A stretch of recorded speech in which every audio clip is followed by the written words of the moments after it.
ఇప్పుడు చాలా మంది పిల్లలకి ఏంటంటే రక్తహీనత ఉంటుంది. ఎందుకంటే వాళ్ళలో హిమోగ్లోబిన్ తగ్గిపోవటము. అది ఎందుకు జరుగుద్ది అంటే ఐరన్ లోపం అనమాట. హాయ్ అండి, నేను మీ డాక్టర్ సునీల్ కుమార్ రెడ్డి, సాయి వినా పిల్లల హాస్పిటల్ నుంచి. ఈ ఐరన్ లోపం అధిగమించాలంటే పిల్లల్లో ప్లాంట్ సోర్స్ అని చెప్పి, యానిమల్ సోర్స్ ఆఫ్ ఫుడ్ అని చెప్పి 2 రకాలుగా ఇవ్వచ్చు. ఫర్ ఎగ్జాంపుల్ ప్లాంట్ సోర్సే తీసుకున్నాం అనుకోండి, ఐరన్ దేంట్లో ఎక్కువగా ఉంటుందంటే పాలకూరలో ఉంటుంది, గోంగూరలో ఉంటుంది, చుక్కకూర ఇట్లాంటి వాటిల్లో ఉంటుంది. అలాగే మిల్లెట్స్ కనుక తీసుకుంటే రాగి గాని, జొన్న గాని వీటిల్లో ఉంటుంది.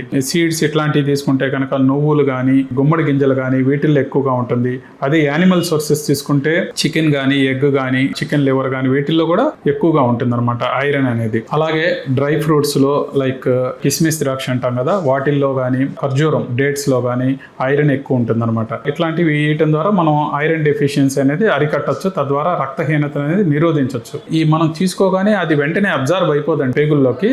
సి విటమిన్ ఉండే ఫ్రూట్స్ ఇట్లాంటివి తీసుకుంటే ఐరన్ అబ్జర్ప్షన్ బాగుంటుంది అనమాట.